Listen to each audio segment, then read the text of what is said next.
I'm William Kumwembe with Business Time. This is a magazine program where we bring you major business and economic news stories making headlines in the country. And coming up in the program today, we weigh in on the 2025-2026 budget performance ahead of the opening of the next budget meeting of Parliament this Friday. And also in the program, Institute laments one-sided public spending on agriculture sector resources, saying May's obsession continues to cost the economy. We have a report.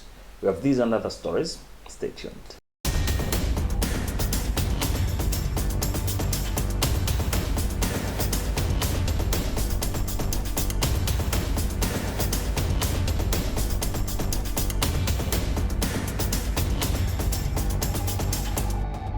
Hello and welcome. In our main story in the program today, Parliament starts meeting on Friday for the 2026-2027 National Budget Deliberation. President Peter Mutharika is expected to open the budget meeting. In this report, Benedetta Chiwandamia weighs in on the budget performance while highlighting stakeholders' expectations.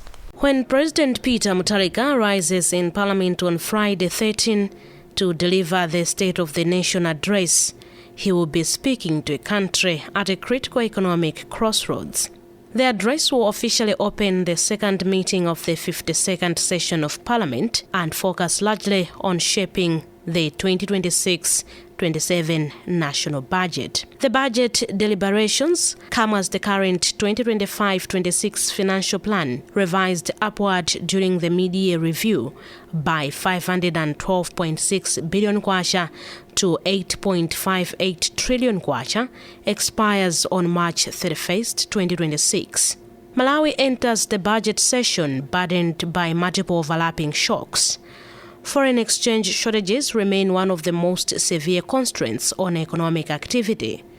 Reserves have hovered below 2 months of import cover for a prolonged period, choking access to fuel, fertilizer, medicines, and industrial inputs. A joint report by the African Development Bank, World Bank, and United Nations has described the situation as the country's most serious foreign exchange and balance of payments crisis since independence. Public debt has also ballooned to worrying levels. As of September 2025, Malawi's debt stock stood at 24.2 trillion kwacha, more than 80% of gross domestic product (GDP). Loan servicing is now consuming over 50% of domestic revenues in the current financial year, leaving limited fiscal room for social spending, investment, and disaster response. Additionally, erratic rainfall and poor harvests have forced government to divert scarce resources towards food procurement for millions facing hunger, further squeezing an already tight budget. Together, these factors have created what economists describe as a fragile macroeconomic environment, one in which policymakers must carefully balance development spending with debt sustainability and macroeconomic stability. Despite the headwinds, Treasury remains cautiously optimistic. During pre-budget consultations, Minister of Finance Joseph Mwanamveka projected that the economy could rebound, forecasting growth of 4.6% in 2026 and a further acceleration to 5.7% in 2027. The anticipated recovery, he said, would be driven by targeted investments in the real sector and reforms being implemented under the National Economic Recovery Plan. We are in a very critical situation. We are on a deathbed. It's do or die. You have seen the public debt today. You have seen the interest rates where we are at 37%. You have seen the deficit there. Can we live like that? It can't. I've also mentioned that if we cannot now that grants and donor support is reducing, where do we go? We have to go local. To make sure that some of the measures that we have are temporary. Some of them may be temporary, but to address a specific issue here. But going forward, you will see us, when things normalize, some of these will be reversing them. I've done it in the past. I don't know whether you follow the budgets that I've had. Actually, in some cases, I was reducing taxes because at that time, the macroeconomic factors were properly aligned. Hence, we are doing those. So I want to assure Malawians that whatever is happening here is for the good of Malawians. It's not for out of bad intentions. We want this economy to be restored so that at the end of the day, Malawians should indeed be happy. I remember, I think it was during, I don't know, inauguration where I'm told, I remember the president joked about maybe we should have a ministry of happiness. You recall that? As Parliament convenes, pressure is also mounting from the private sector for policies that support growth rather than stifle it. Business captains have warned that aggressive tax measures introduced to improve revenue mobilization risk undermining already struggling firms. Malawi Confederation of Chambers of Commerce and Industry Chief Executive Officer Deze Kambalame renewed calls for authorities to reconsider proposals to lower the supernormal profit threshold from 10 billion kwacha to 5 billion kwacha that attracts a 40% corporate tax. She argues that such measures could discourage reinvestment and expansion. Our submissions focused on looking at areas for increasing our GDP, especially looking at the opportunities that are there for the manufacturing sector and also for services through tourism, and also looking at the agriculture sector, and not just looking at the commercial production but also the agro-processing element. And also I think one of the other issues as well was to identify areas in which we can try and increase available capital that government can actually implement to try and encourage reinvestment and expansion by the manufacturing sector, because as we have made our presentation, we've seen that the economy has been shrinking and we need a deliberate effort that we really look at how do we increase our productivity levels and our production so that at least we grow the GDP, because there are certain expenses that are mandatory and you can't easily reduce that, but by growing our GDP we can actually grow the economy. The Institute of Chartered Accountants in Malawi, ICAM, also echoed these concerns. ICAM President Daniel Jerry urges a review of the proposed tax regime, cautioning against placing additional burdens on what he described as a small pool of already compliant taxpayers. This doesn't really help the employee, because in a time when the currency is weakening and you keep on taxing the employee out of the little they are getting, at the end of the day, all the citizens do is work to pay tax and not do anything meaningful to contribute to the economy of this country. But what to expect from the 2026-2027 budget? Against this backdrop, expectations for the upcoming budget are high. Experts and Malawians alike expect measures that will stabilize the foreign exchange market, debt containment and fiscal consolidation, stronger allocation to food security and climate resilience, private sector-friendly policies, and continued structural reforms to build confidence in the economy. Ultimately, Parliament's budget sitting will test the authorities' ability to strike a delicate balance, that is, financing urgent social and development needs while keeping debt in check and restoring microeconomic stability. Malawi's heavy reliance on maize for food has proven costly. It weighs heavily in the Consumer Price Index, the basket used to compute headline inflation. Also, 41% of the total agricultural budget is used for inputs, largely maize seeds and fertilizer, under the subsidy program. And Malawi's food system is being weakened by the persistent underfunding and the one-sided public spending of agricultural sector resources. This according to findings by the agriculture policy think tank Mwapata Institute. It says between the 2016 to 2017 and 2021 to 2022 fiscal year, the government agricultural spending was skewed towards short-term consumption support rather than the competitive and resilient agriculture business sector investment. Diversification remains the remedy. More in this report by McLeod Chilangiza, which was read in our studios by Feston Malekezo. When the rain is erratic in Malawi, an agrarian economy, hope fades away. This has become a perennial problem. If it's not drought, then it could be floods. For Mavudo Chimaliro, a subsistence farmer from Choma area in Mzimba North, each rainy season comes as a bait for survival. He has been a maize farmer before. Now I'm venturing to cassava farming.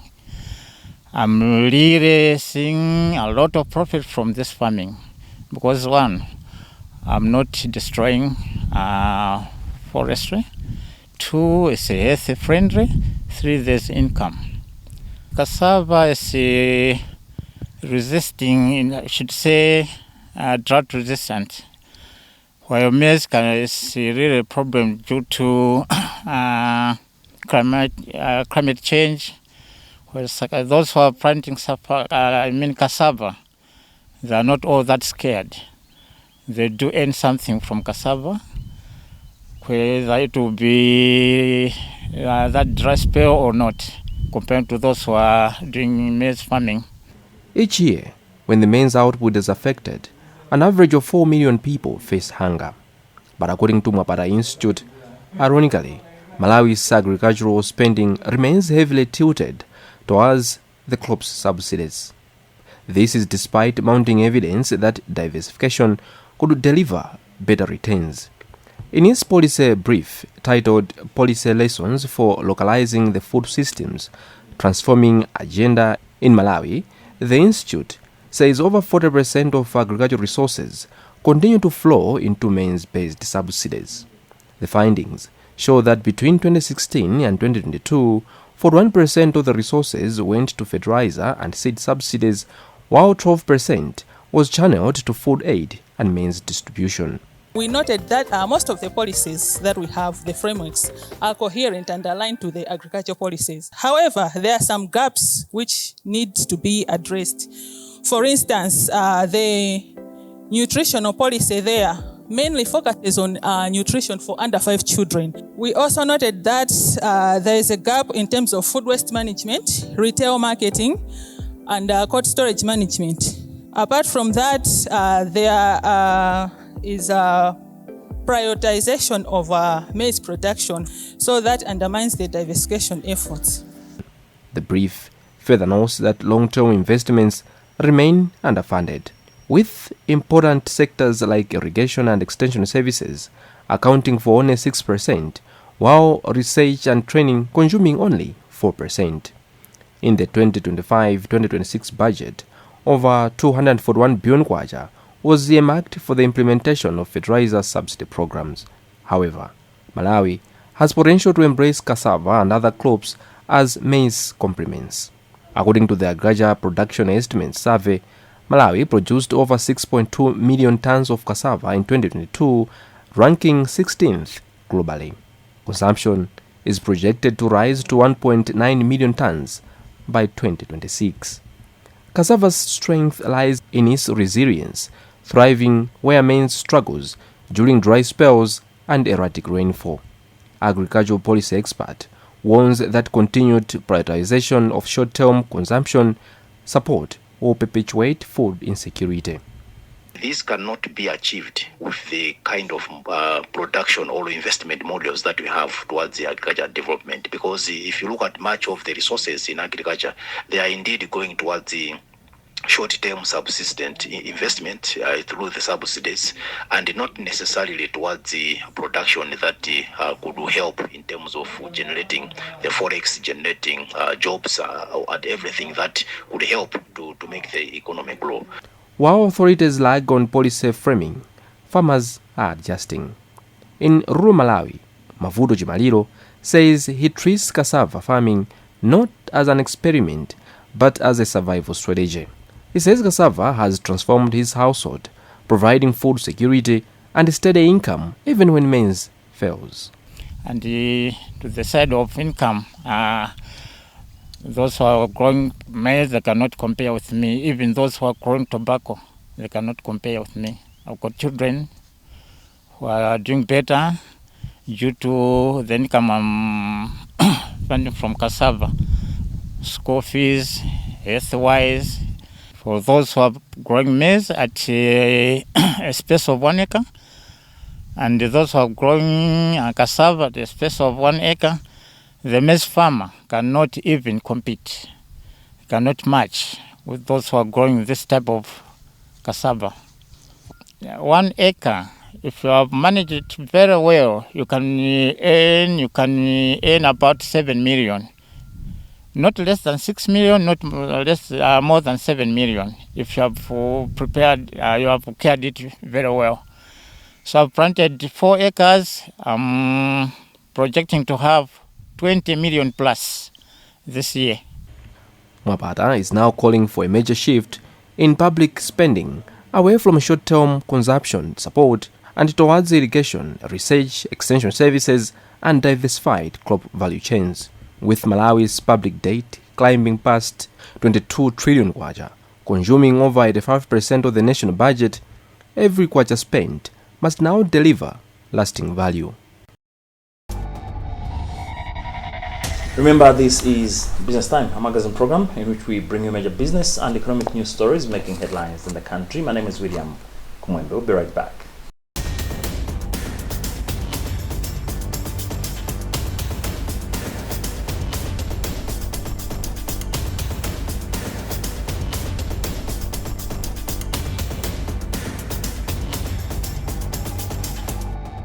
Welcome back. The Kasia Rutaya project in Longo district is a large-scale development that could become the world's largest producer of natural rutile alongside significant high-quality flake graphite.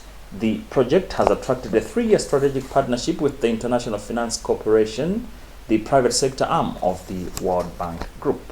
IFC country manager for Malawi, Zambia and Ethiopia, Madalo Minofu, said this early engagement is intended to move the project beyond feasibility and ensure it becomes bankable. Thank you very much. First of all, I wanted to highlight that because of the increase in demand worldwide for affordable, reliable electricity, we have seen also a growing demand for critical minerals across the world, including in Africa. So one thing that we want to ensure as a World Bank Group is that these minerals are developed in a sustainable manner.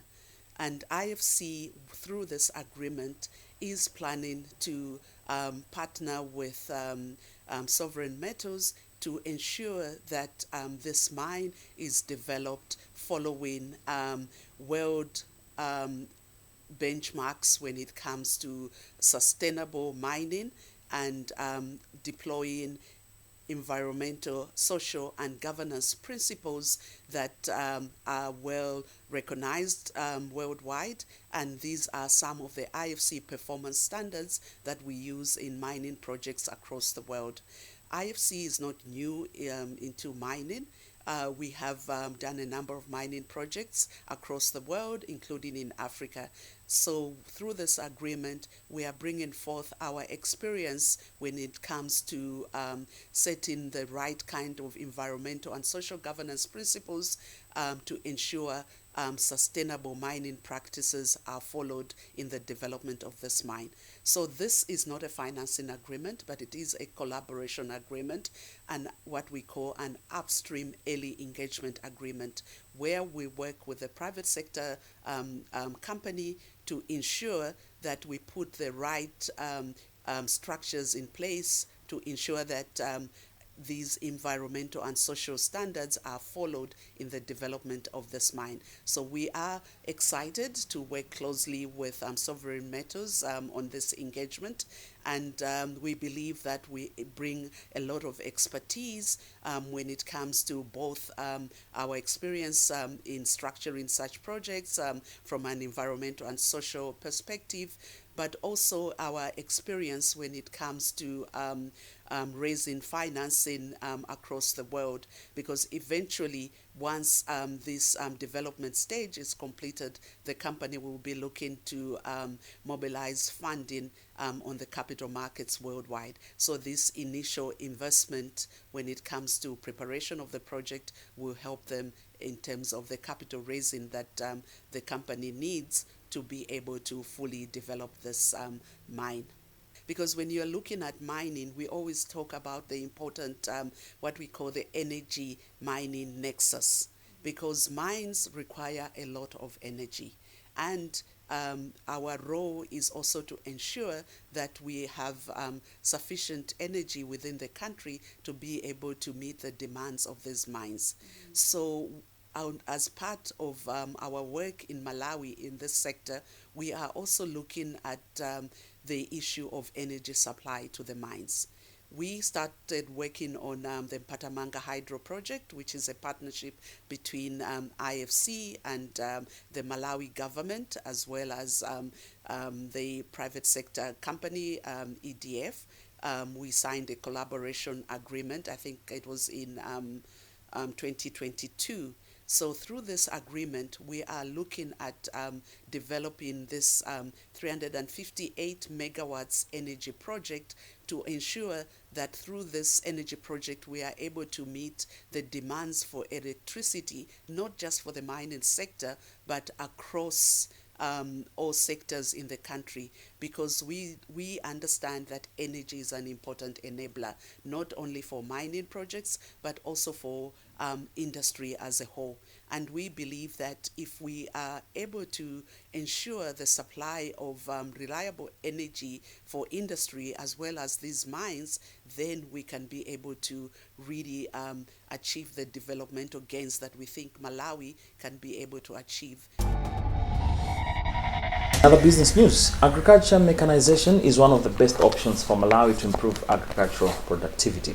But access to modern equipment has remained limited because importing the equipment remains a challenge, especially to an average Malawian farmer. In a quest to ease the burden, the Malawi University of Business and Applied Sciences has extended its service into manufacturing of the modern tractors capable of harvesting, shelling and planting crops in the country. The university launched the agriculture mechanization on Tuesday, and its Vice Chancellor, Nasa Chidera, sheds more light in this interview. That time, we were looking at how can we help government, and we're looking at the Malawi Vision 2063 and the MIP1. When we went through that, we had to pick areas where we have the capacity and also where the need is. And so we identified the agriculture sector because we knew that we have the capacity to manufacture or produce the agriculture mechanization technologies. Okay, so we had to sit down with the School of Engineering to say what kind of technologies can we produce. And also at the same time, there was a lot of outcry outside there where they were saying, where are the engineers? Where are the engineers in terms of when we are preparing our gardens, we are mentioning of farms, we are mentioning of different things within the agriculture sector. And so we had to sit down and say, what kind of agricultural technologies can we develop? So one of it was the tractor. Actually, we are looking at a fully fledged tractor, but it will take us some 2-3 years before we have that, because there's a lot of process that we have to do. And so midway milestone is the handheld tractor that we are showing today. So the journey continues up until we have our own fully fledged tractor.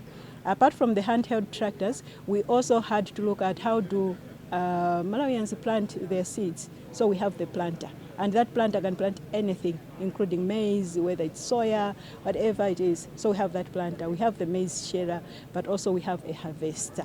So those are some of the technologies that we have developed. No, we are very committed. And just the production of these particular items, it just shows our commitment that we are there. And the technologies that we are mentioning here, they are not, we are not restricted to those technologies only. But the farmers, those that have the gardens or that have farms, whatever, they can come forward and tell us the technologies that they want. If it's not there, we have the capacity, we have the equipment that we can produce those agricultural technologies. So the agricultural technologies that we have shown here, it's not limited to this, but anything, they can give us order and we'll be able to produce those technologies. It is over 5 billion because we needed to rework or rehabilitate the building that is housing this particular equipment. That equipment is too heavy, and therefore we had to redo everything, including the floor. William Pinganjira is the board chairperson for MUBAS.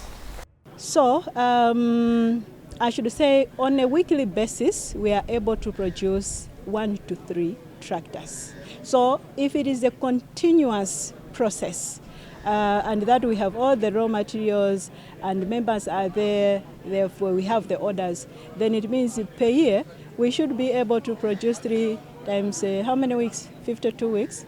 Yeah, so that is if we are working now no more working hours. You open 7:30, you knock off 4:30, 5 o'clock.